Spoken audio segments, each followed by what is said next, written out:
Welcome to the Mool Med podcast, part of the moolmed.com wellness clinic and our ongoing desire to provide free information to help you feel your best. I'm Ashishpal Singh, physician associate and founder at Mool Med. So this podcast is part of a deep dive series. Each episode will focus on one compound. We'll focus on the history, the mechanisms, the research, the clinical nuance. You know, none of the stuff gets taught in PA school, NP programs, or medical school. So almost everything I know about the space came from independent research. And that's exactly why I built this. So this is the episode I wish existed when I first started kind of going down this rabbit hole. And whether you are working with us at Mool Med or you just stumbled across this episode, I want you to learn about what you're putting into your body. So today's episode is on Sermorelin. And, everyone and their mother is talking about peptides, and some people are injecting like anything they can find from Chinese peptide sources. And then other people are super skeptical, right? And they think this is just a fad. It's like, how do we know about these compounds that everybody's been talking about for the last couple of years? And you need to proceed with caution with these kind of things. You need to understand the history. You need to understand what you're putting into your body. And with some of these compounds, yes, they are very new and they're research-based compounds, and we don't have many trials. We don't have a trail of research studies that we can kind of look at and understand how they will impact your body for years to come.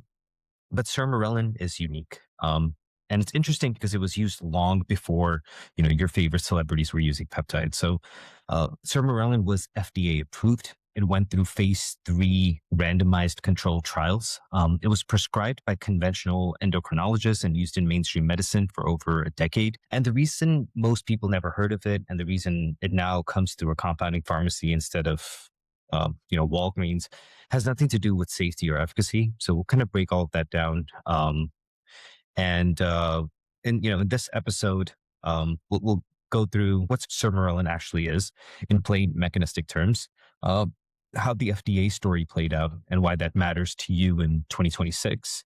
How Sermorelin is different than just pinning growth hormone, where it actually helps, like TRT patients, GLP-1 patients trying to preserve muscle mass, perimenopausal women with sarcopenia, injured athletes, people just 35 and plus with low IGF-1. We'll go over all of that.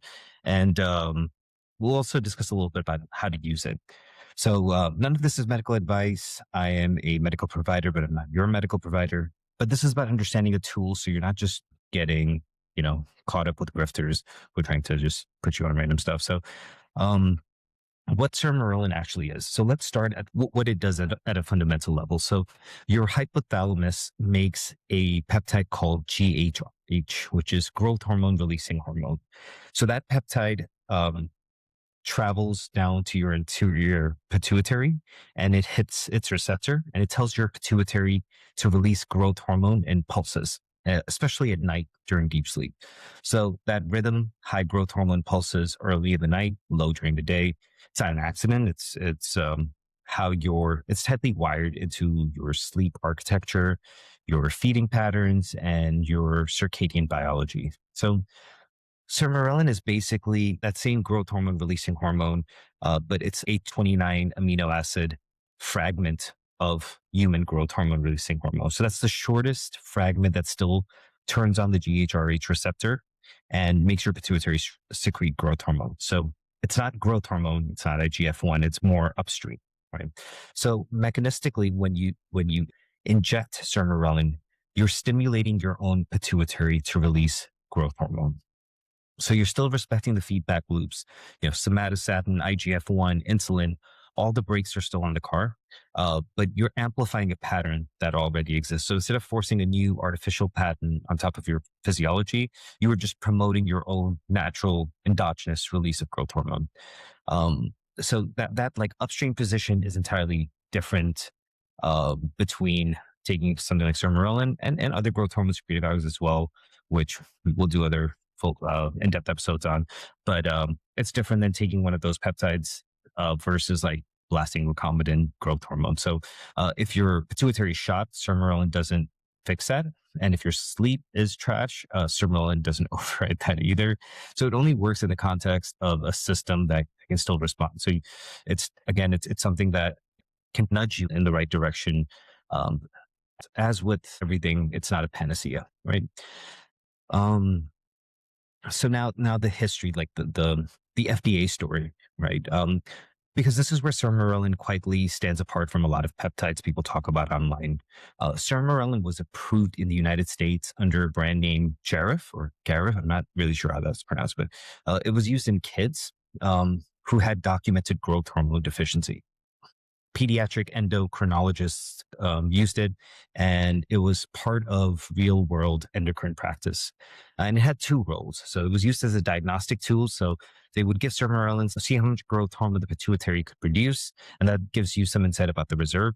And then it was also used as a therapeutic tool in some kids whose pituitaries could still respond to help normalize growth patterns. So that entire story ran for years. So we had, we during those like I think about a decade of use, safety data accumulated, pharmacology was understood, uh, and then the drug was voluntarily discontinued, and not because it was causing any um, adverse reactions or some catastrophic toxicity, but it was discontinued for commercial incentives. It's expensive to keep a drug in the market, and it would just the financial incentives from the company that had the patent weren't there.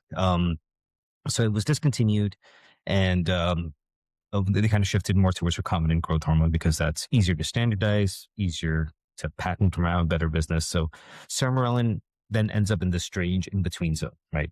So it had full regulatory vetting, pediatric use, and clinical trials behind it. Then it's discontinued for business reasons. And now it's available almost exclusively through compounding pharmacies, being used off label in adults. So that's very different than something that just exists as like a research chemical that you read about on a Discord server, right? There's there's more behind it. It's a peptide with real history, and it's sitting in this modern gray zone because the business case disappeared. So how does Sermorelin compare to just blasting growth hormone, right? So let's put it side by side and kind of discuss this as well. And again, this is relevant to all growth hormone releasing hormones and growth hormone secretagogues.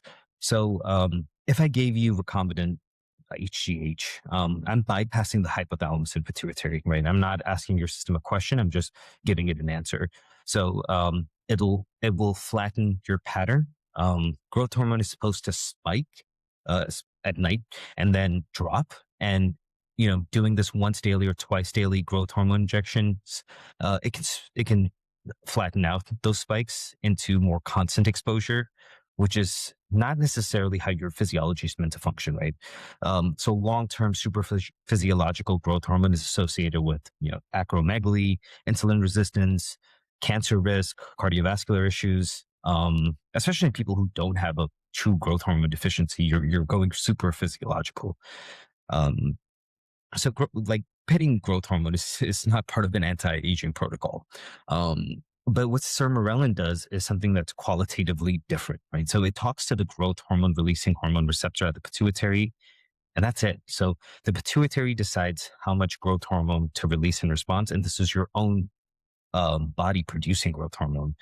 And your body has this inbuilt constraint with somatostatin and IGF-1 and insulin. So when those levels rise to super physiological levels, it pumps the brake on the pituitary and tells it to stop producing growth hormone. So Sermorelin is not going to get you to these insanely high levels of growth hormone, but you will preserve pulsatility. You're amplifying your natural nighttime growth hormone surge. And it's more aligned with your natural physiology.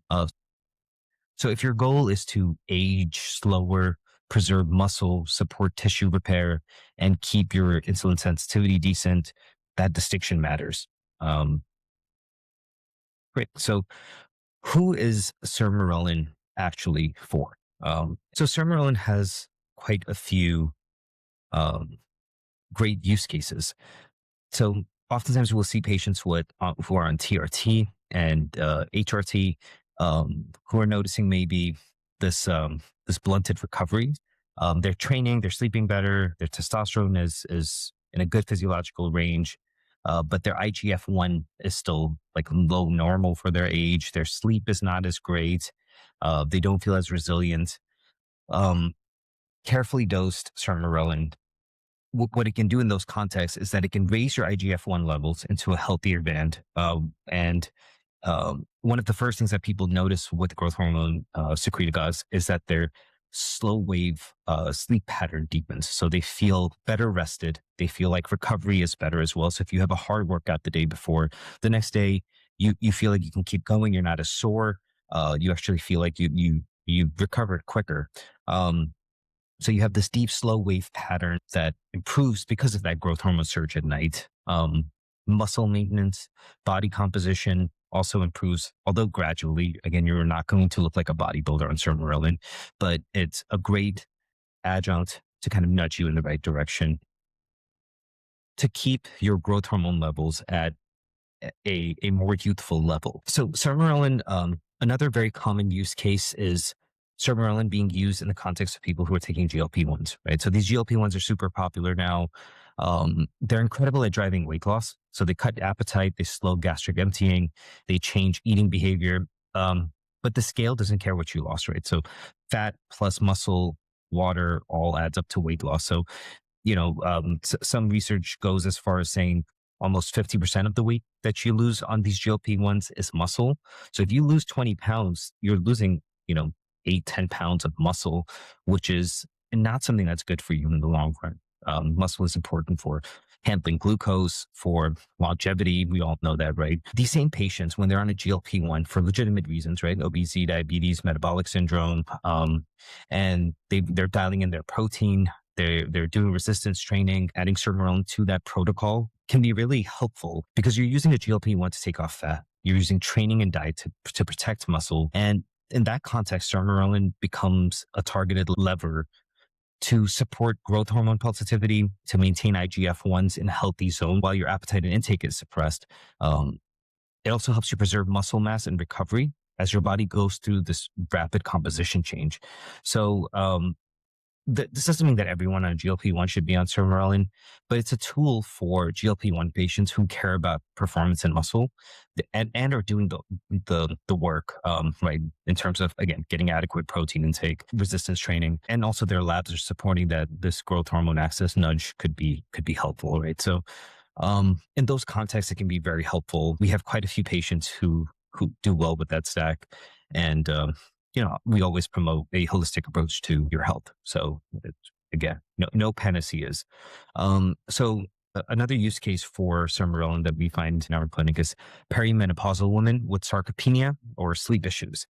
So just as important, perimenopausal women losing muscle in their legs, watching the scale barely move, sleeping in 90-minute fragments.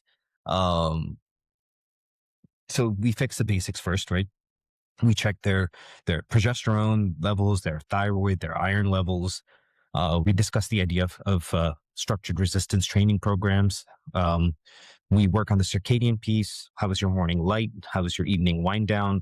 Do you have consistent timing and schedule built into your day? And then if their IGF-1 is low and the symptoms line up, a low dose evening Sermorelin monitored via IGF-1 it can make a measurable difference in how they hold muscle and recover. So again, a very supportive lever in those cases. Another use case that we use Sermorelin is helping people recover from injury. So if very active people with good metabolic health who suffer a significant injury, there's a case for a time-limited Sermorelin protocol to support healing. If they have an intact pituitary, healthy insulin sensitivity, good sleep and training hygiene.